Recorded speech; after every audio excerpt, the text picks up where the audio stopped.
kehidupan dalam rencana Tuhan.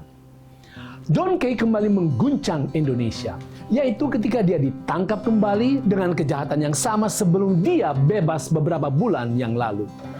Yang disayangkan putrinya adalah bahwa nampaknya setelah keluar dari penjara, John Kay menunjukkan tanda-tanda pertobatan dan perubahan untuk menjadi baik. Tetapi ternyata dia jatuh kembali kepada kegelapan. Pertanyaan besar pada zaman ini adalah, dapatkah kita berubah? Dapatkah dari kehidupan yang dikuasai kegelapan, kita masuk sepenuhnya kepada kehidupan yang dikuasai terang kebaikan? Kisah dalam Markus 5 sangat luar biasa. Dikatakan mulai ayat yang kedua, baru saja Yesus turun dari perahu, datanglah seorang yang kerasukan roh jahat dari pekuburan menemui dia. Orang itu diam di sana dan tidak ada seorang pun lagi yang sanggup mengikatnya sekalipun dengan rantai. Karena sudah sering ia dibelenggu dan dirantai, tetapi rantainya diputuskannya dan belenggunya dimusnahkannya. Sehingga tidak ada seorang pun yang cukup kuat untuk menjinakkannya. Siang malam ia berkeliaran di pekuburan dan di bukit-bukit sambil berteriak-teriak dan memukuli dirinya dengan batu. Lihat saudara, orang ini tidak ada harapan.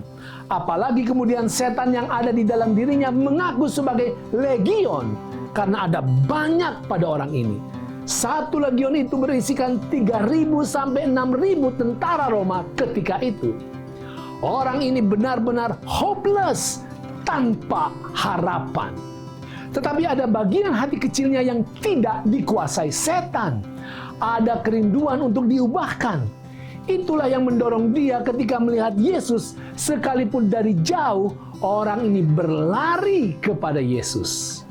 Ketika itu setan pun tahu bahwa di hadapan Yesus tidak ada harapan bagi dia.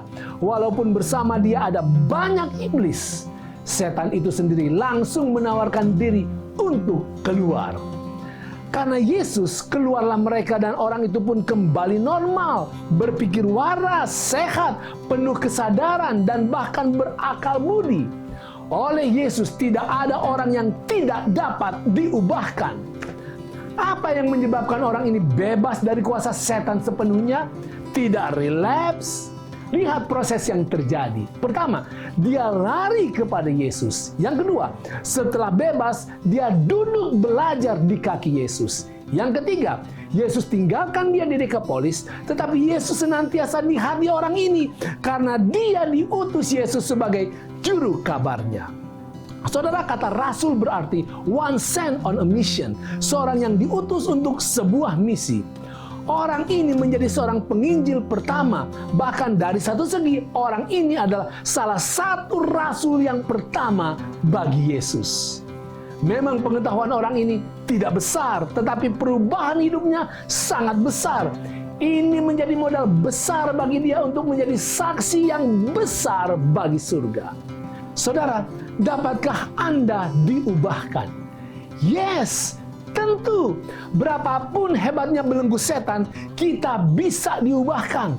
Larilah kepada Yesus. Teruslah duduk dan dengarkan dan senantiasa hidup bersama Yesus. Lalu untuk tidak jatuh lagi, jadilah utusan Yesus kepada orang-orang di sekitar kita dengan menceritakan bagaimana kuasa dan kasih Yesus yang besar telah mengubahkan kita. Itu keren.